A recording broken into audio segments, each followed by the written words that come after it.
De roemwei om Himmelum komt er. Provinciale steden hebben jood nog €150.000 tas zijn. De roemwei is nedig omdat Himmelum een soort lijst had van het verkeer naar Starum. De provincie beziekt ook voor het boorddorp Wijs, eenzelfde kniepenpunt, hield voor een roemwei binnen te krijgen.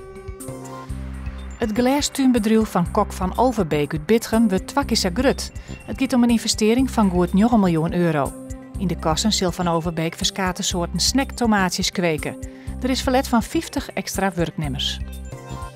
Het provinciebestuur van Greenslaan is lulk op dat van Friesland vanwege de plan van wienmonoparken krijgt door de Greens.